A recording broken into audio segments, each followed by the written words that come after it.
La lumière changeante de la Bretagne a toujours attiré les peintres, tout autant que le physique découpé à la serpe de ses habitants. Jules Breton découvrit Douarnenez tardivement, mais il y revint chaque été durant des années.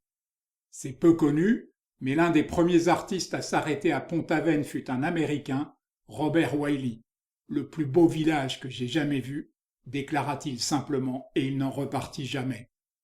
Arrivé 20 ans après, c'est bien Gauguin qui immortalisa le petit bourg finistérien et ses aubergistes, la mère Gloanec, Mademoiselle Julia et la belle Angèle, qu'il faut associer à la postérité de l'école de Pont-Aven. Lors de son séjour initial en Bretagne, Émile Bernard eut peu de contact avec Gauguin. Les deux peintres se trouvèrent 2 ans plus tard, même si l'on dit que le second fut surtout attiré par la sœur du premier.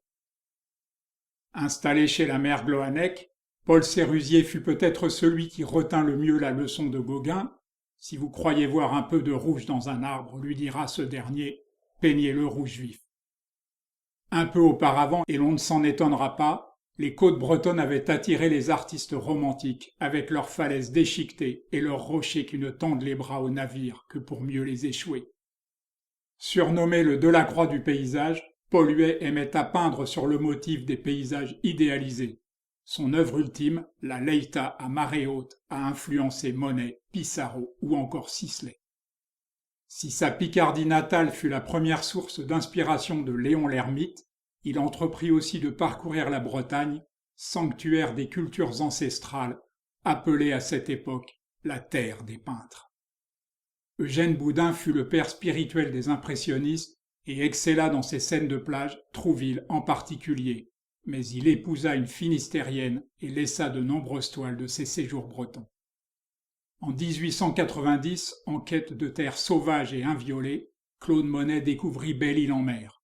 Il y réalisa une 40aine de toiles enfiévrées, pour la plupart des aiguilles de porc-coton. Elles sont restées inchangées.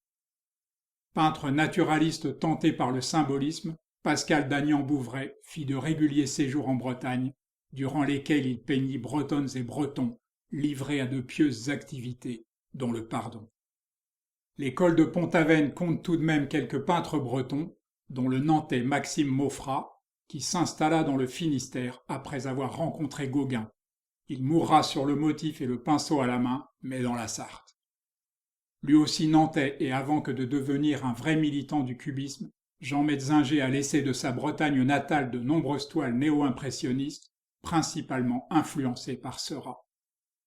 Le Parisien André Daucher commença très jeune à fréquenter les côtes bretonnes, avant que sa famille ne se fixe à Bénodet pour ses vacances d'été. Il confiait que ces périodes estivales avaient décidé de sa vocation. Peintre et illustrateur, le Lambalais Mathurin Méheux a laissé plus de 450 œuvres sur la faune et la flore marine réalisées durant un séjour studieux de 2 ans à la station biologique de Roscoff. Une communauté artistique s'établit à Pont-Croix au début du XXe siècle, autour des peintres Lionel Floch et Gaston Bouillon, pourtant d'une grande discrétion. Max Jacob ou Henri Matisse y ont aussi séjourné. Maurice Ménardeau fit de Concarneau son port d'attache, un peu avant d'être nommé peintre officiel de la marine.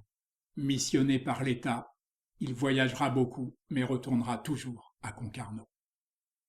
Fille d'une Morbihannaise et d'un Finistérien, Jeanne-Marie Barbet fut la première femme à devenir membre de la Société des artistes indépendants. Reconnue d'utilité publique, l'association est toujours active aujourd'hui.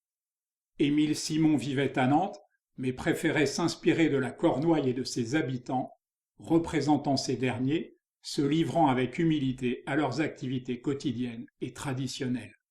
Son élève Madeleine Fieffieux, qui fut aussi son assistante puis sa compagne avant de finir en gardienne du temple, s'effaça devant l'œuvre de celui dont elle disait qu'il lui avait tout appris. Elle se révèle pourtant au moins aussi douée que lui.